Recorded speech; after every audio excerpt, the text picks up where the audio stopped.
question would be to you right off the bat is why, after so many years of silence, never having a media interview, and people have said that you have given interviews in your... Well, that's hogwash. Yeah. That's strictly hogwash. So we're saying I'm constantly told that I'm misquoted constantly, saying that I said this and I said that, and it's not happened. So it's pretty well established on this. This is the first time you're speaking publicly about your case. Right. Yeah. I've always felt that my attorneys were handling it, and they said to keep a low profile and stay away from it. And in light of all that has been used against me in the media, they've created this fantasy monster image, and it's been going on for the last 12 years. And I've ever had no comment, and I had no need to talk to the media for the simple reason that they were looking for sensationalism and they were looking for the monster. When you say fantasy monster image, what are you referring to by that? Well, the idea that I'm a homosexual thrill killer and all that garbage, and they painted this image of me that like I strolled down the streets and stalked young boys and slaughtered them.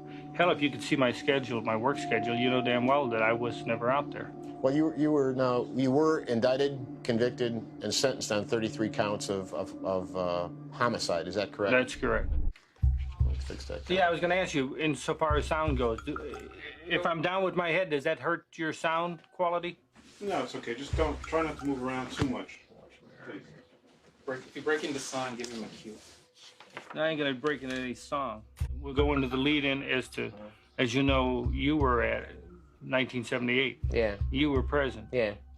Okay, but that's the way I'd like to start, and I'd like to kind of go through what do you got there? Let's see your list. Well, I'd just like to go through the generalities, maybe talk about the background of the thing, the original case.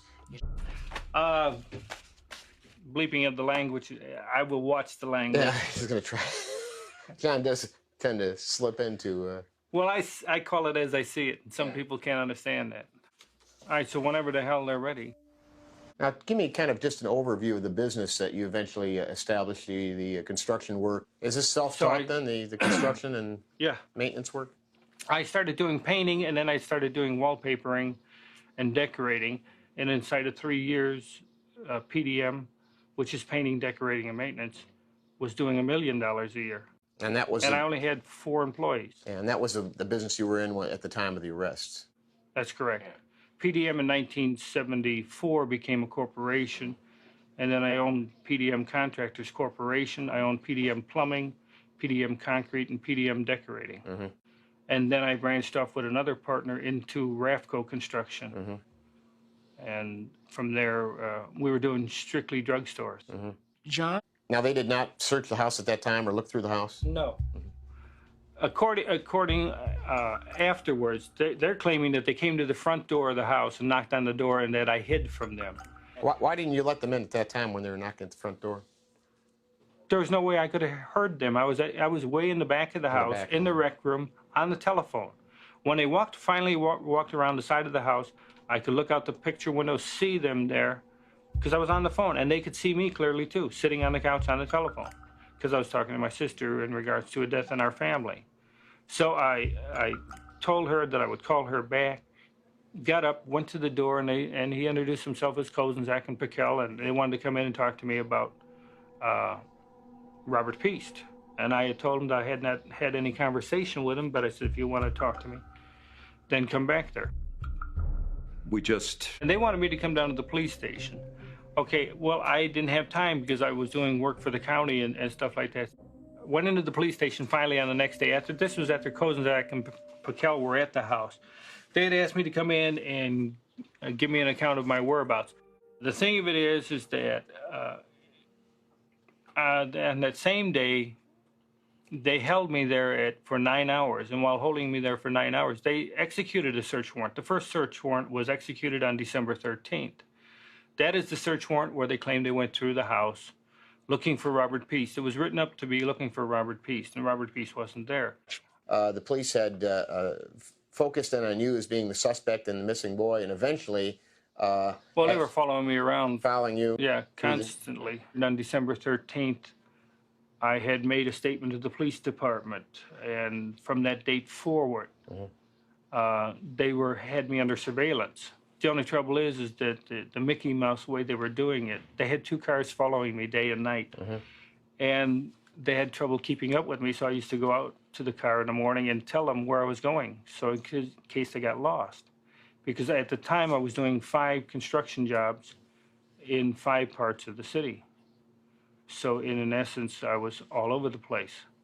But this was like Keystone Cops trying to follow me around. There's that one photograph of you and Rosalind Carter. Yeah, Mrs. Rosalind Carter. Well, the Secret Service tries to cover it up and said, well, we don't know how he got into the picture. Hell, I was in charge of the reception. I had to stand at the door and let them know which politicians were allowed in and which ones weren't. The thing of it is, but the Secret Service wanted to cover up and make it sound like that I had no business there. I was cleared, and I was with the Secret Service at the time and setting up the parade route and everything, because I used to set up the parades for the Polish Alliance. And then for 3 years in a row, I had set up the parades to run. And, you know, that's a big feat, getting 20,000 Polish people to go in one direction at one time. The subdivision where the Summerdale house is located is built on a clay field. And when it rained, the rain would come down from both ends and would flood from one house to the other. The crawl space would fill up with water.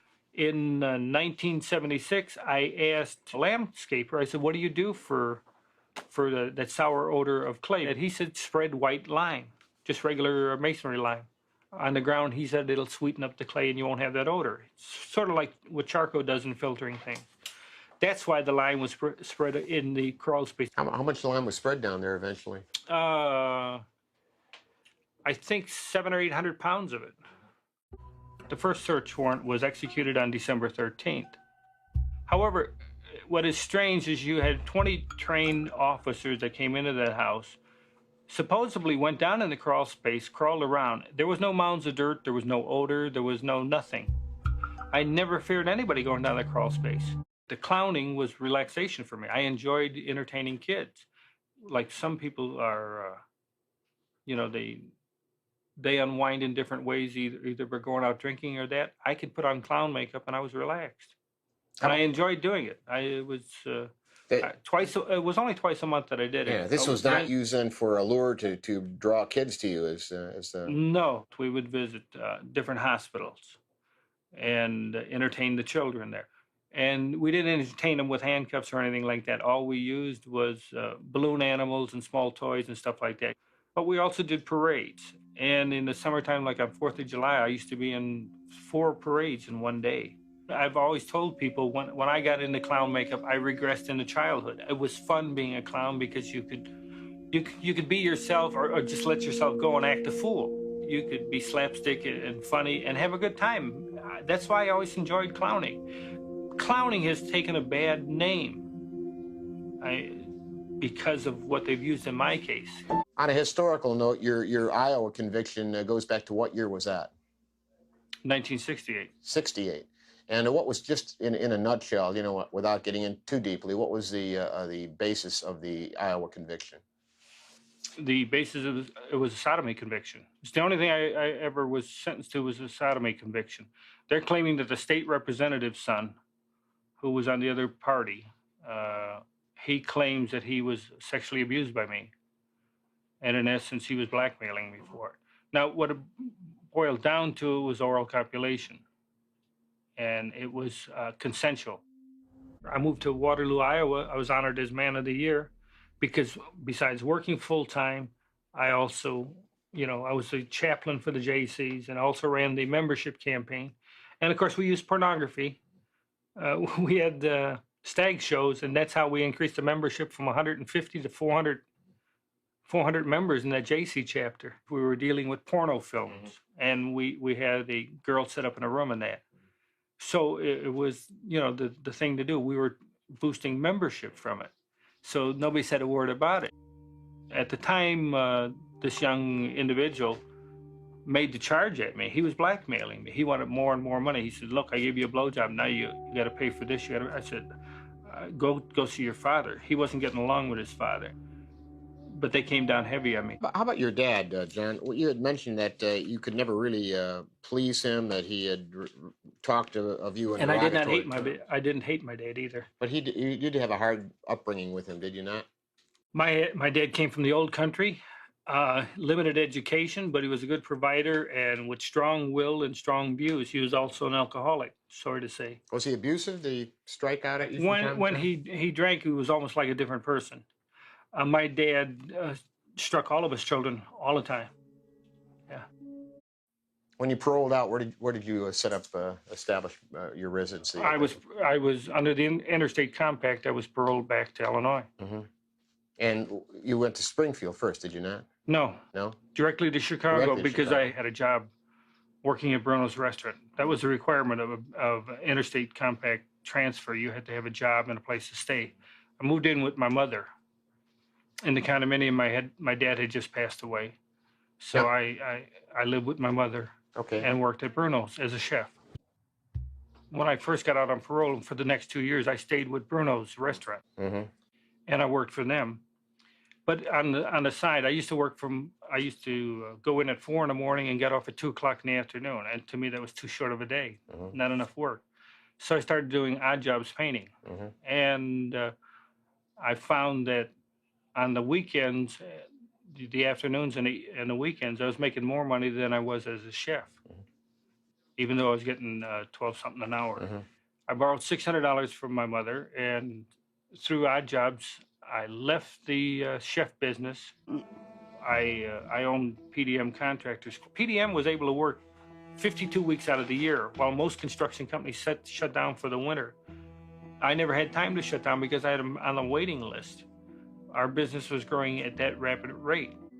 That Summerdale house was rented to PDM Contractors. Mm-hmm. And like the living room was the front office. Mm-hmm. The dining room of that house was like a boardroom because it was an 8 by 10-foot table with big captain chairs because we use it as a boardroom for meetings. John. The media has called you a homosexual killer. What is your position on homosexuality? I have nothing against it. I'm an outspoken liberal. I don't care for the labeling. I don't care for any labeling for that fact. Do you claim homosexuality? No, I would definitely not be homosexual. I have nothing against what they do, and I don't deny that I've engaged in sex with males, but that I'm bisexual. You're bisexual? Right. My preference is women, and I've been married enough times and have children, and I see nothing wrong with it. My dad had conservative values. If you're out after midnight, you're up to no good. My dad did not believe it. If you're out after dark and you didn't leave a phone number, you were up to no good. So I think that's why I tended to go that way more, just to be the opposite of him. I was married twice, and just because I didn't get along in the marriages, my marriages went down the drain only because I was a workaholic, working 7 days a week in that. There was 12 keys out to the house. 12 sets of keys? 12 sets of keys. Anybody working for PDM Contractors had a set of keys for the house. So you could come and go when you wanted. And of course, my neighbors would keep me informed. They would inform me, God, while you were out of town, they must have been partying all night there. Who is Rossi? Michael Rossi was an employee of PDM. Mm-hmm. And how old was he at the time? Who was he?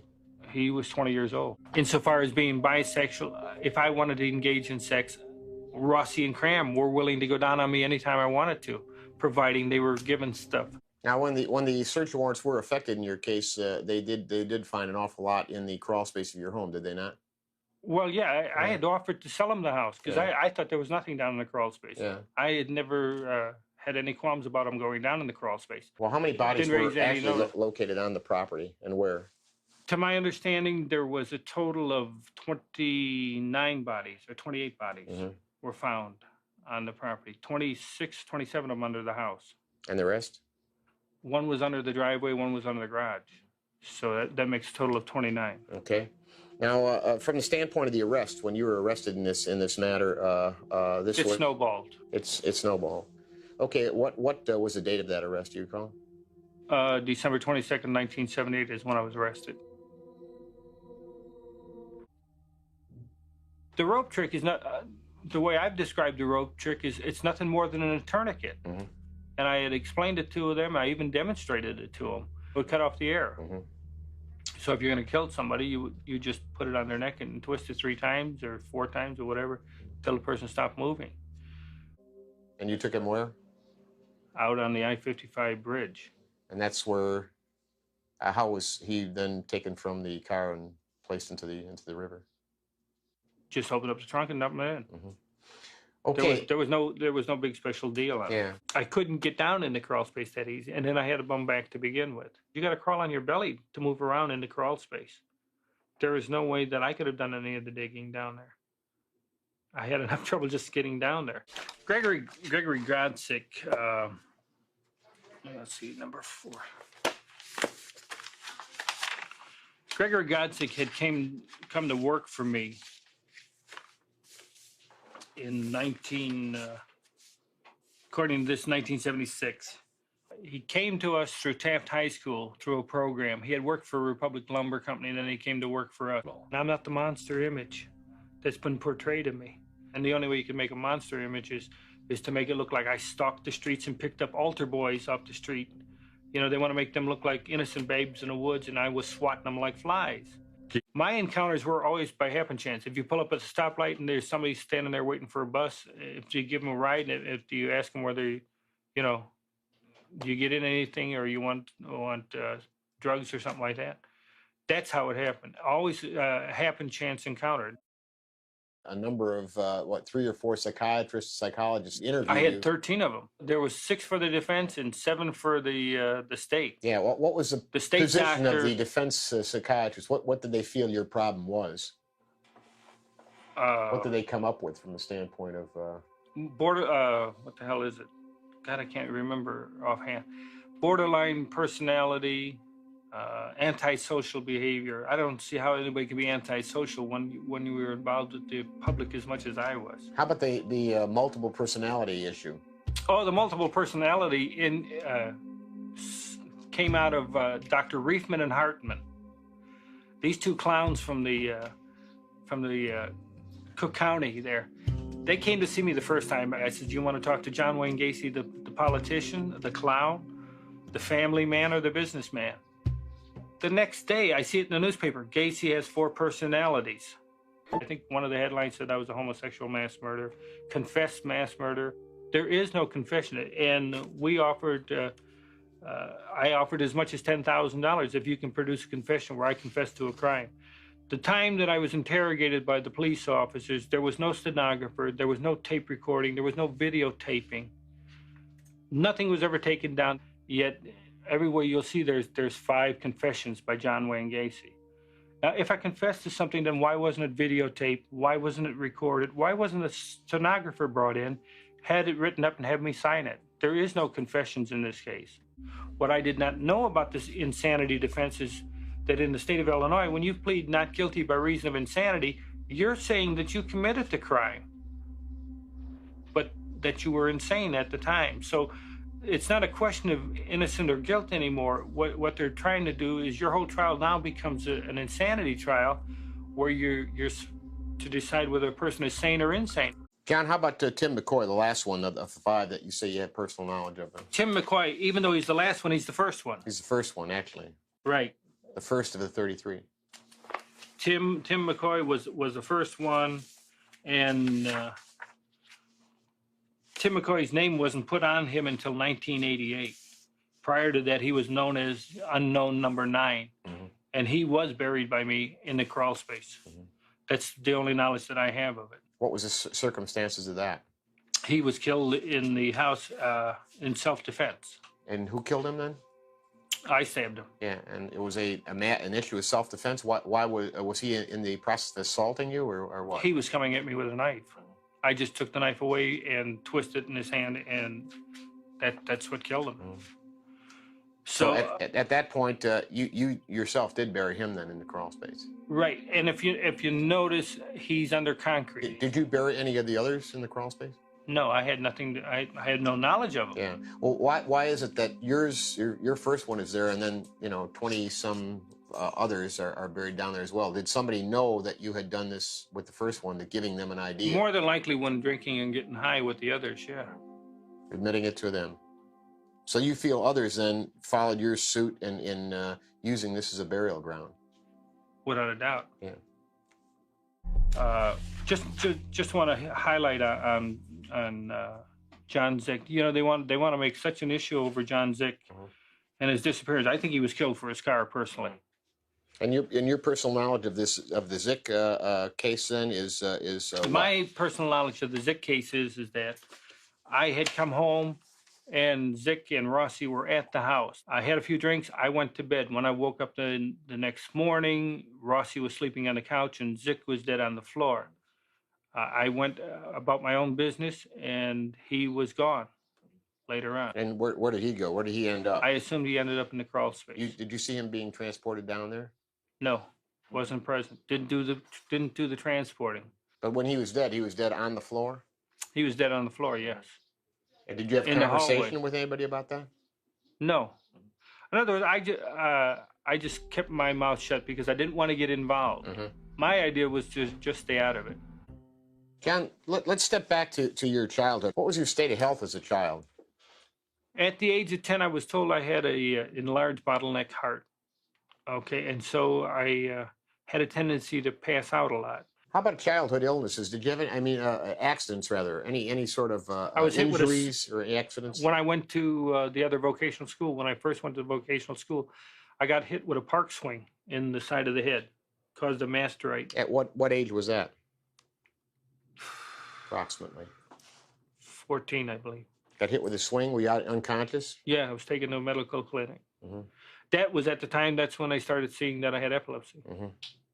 Did you have any episodes of, seizures? Seizures, yes, things of that nature? seizures were, according to the doctor, they claimed that when I have an epileptic seizure, I had 800 times my own strength, or 800 pounds of strength.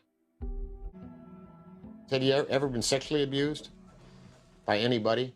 At the age of 9, there was a contractor. Building contractor? Building a house next door, and he used to pick me up and take me for rides, and always wanted to show me wrestling holds with always pinning my head in between his legs.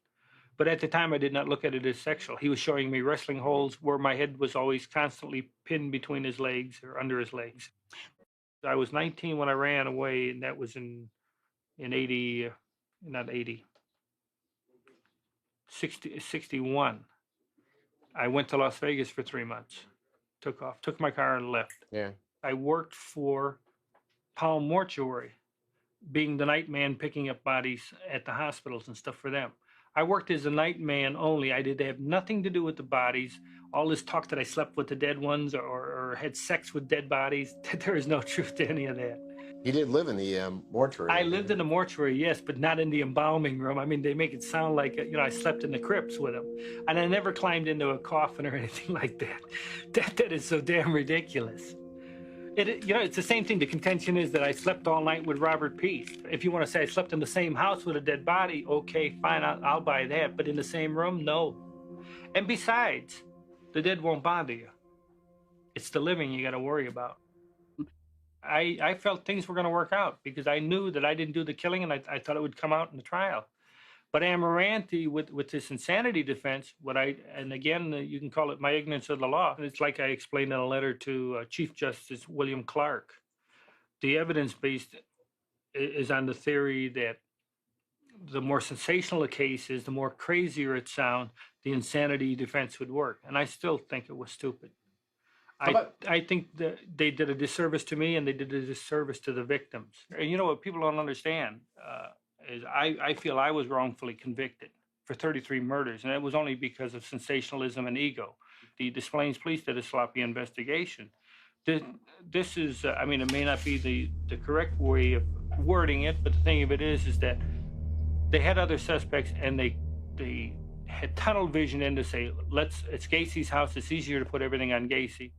Yeah, your paintings have improved over the years. I think we've seen some... I think I've learned from each one of them. I guess it's the same reason why I relate to Michelangelo, because he was a workaholic, and Leonardo da Vinci. People always ask me who my favorite artists are and why. And I did not know that Michelangelo was homosexual. It doesn't make no difference to me. He was a workaholic.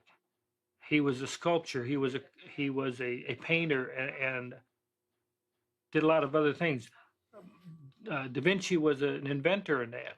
And of course, in my life, I've done painting, decorating, wallpapering. I've done mural work, you name it. As you know, I'm a bug about record keeping. all of my business records confirmed where I was, who I was with, what hotel I stayed at, what meals I ate. Everything was in the files. And all of those files on December 29th of 1978 were confiscated by the Des Plaines Police Department. And those files there alone could have proven that I wasn't in Illinois when 16 of these murders, when they finally set the dates as to when these murders occurred. Now, you did say that you never painted yourself as the innocent babe in the woods. That you, We're going over the same thing. Yeah, We're not going to go into basically, no. But I mean, the point is if you feel that you're not covering up your part of the crimes, but at the same time you open up the thought that others were involved, would you be willing to cooperate with law enforcement people today to avail, say, the materials that you have amassed and to more or less pursue, if in fact there are others that are on the streets that have been involved in these murders? Would you be willing to cooperate and to assist to pursue that to the ends of bringing others to justice? Would you be willing to do that?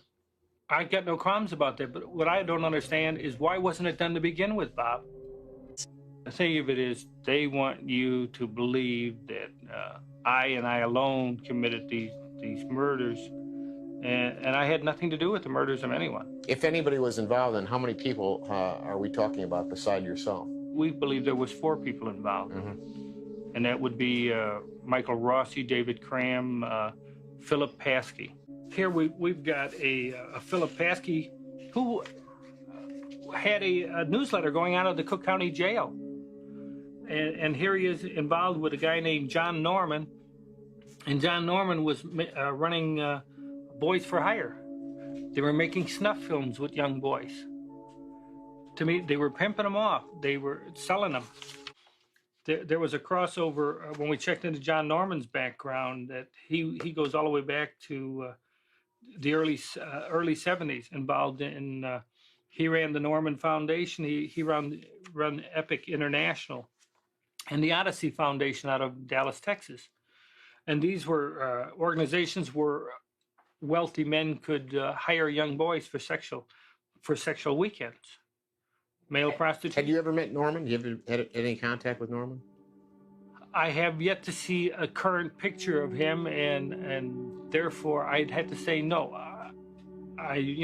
Phil Paskey may have been with him at one time or another, because see, again, I came home from out of town at times, and Phil Paskey would be at the house drinking beer or something like that. David Cram is the one that brought Phil Paskey in, and because Cram, when he didn't want to do nothing, he got a hold of this guy and said, well, this guy can get you somebody for sex. I have a lot of things that I've forgotten that I can't remember. For instance, I can go back to my childhood and stuff and I still remember that, but yet I can go into the 70s and there are a lot of things I can't remember. The same thing with the victims. I've looked at all of, I don't know if you notice here, we got pictures of every one of the victims here. And believe it or not, for the last 12 years, I've studied these photos of the victims. And there is no, we have a shot of all of the victims together here. And when you look over at the photos, I have no recollection of any of them, never met them. And we've gone over this more than once. They're just names and faces. And when you look at them, the thing of it is, we took it a step further. We went into their backgrounds. I wanted to know where they were at, what schools they attended, who they hung out with, and what kind of activities they were into. And that's what we dug up on each one of the victims. But still, there is no association. None of them never worked for me. None of them, they never went to any places that I ever hung around, because I didn't hang around that many places unless you were involved in politics or if you were involved in clowning, then I might have ran into you. But there's no way I could have run into any of them. They've got all that jewelry that doesn't belong to the victims. They've got the 2 clown suits that don't belong to the victim. Just like I consider myself the 34th victim, I consider the families victims as well, because they did not get justice from the shoddy investigation all the way down through. As I told you, when the FBI first came in to check on me, you said that you were kept out of the case back in '78, and that was only because of egos. They did not want a professional coming in and doing an investigation. So they did their sloppy investigation and let it slide that way. You see, everybody was so excited about the large, massive case, and everybody was looking with their egos as to how they could close this thing up. And you know the only one that they really hurt? You've had the victim's family vent all their hostility towards me, and they think I'm the monster that killed their son or took out their son and stuff like that. When in fact, most of them don't even have the remains of their own sons. And you know, that's another thing everybody misses from this, is that the victims' families are not aware that in a lot of the cases they don't even have the remains of their own sons, because the Dr. Stein never turned over the whole body, and they took the heads off of each one of the victims. So when you turn over the remains to a loved one's family, they don't have the whole body. What do you actually feel that my case has been thoroughly investigated?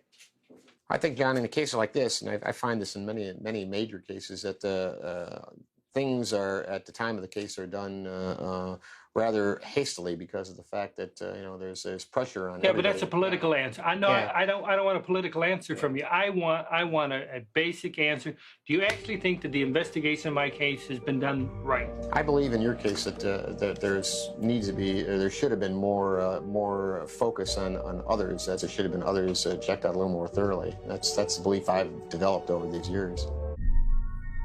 Yeah, I just think that we're kind of wrapping it up here. I think we accomplished something today. Certainly we put something down on tape that has not been said. My feeling as a career law enforcement officer is that if John Wayne Gacy is guilty, then he should be punished. If John Wayne Gacy has others involved, then they should be brought in, they should be punished. Basically, I believe in total investigation and total justice, and that's really what I've been looking for all along.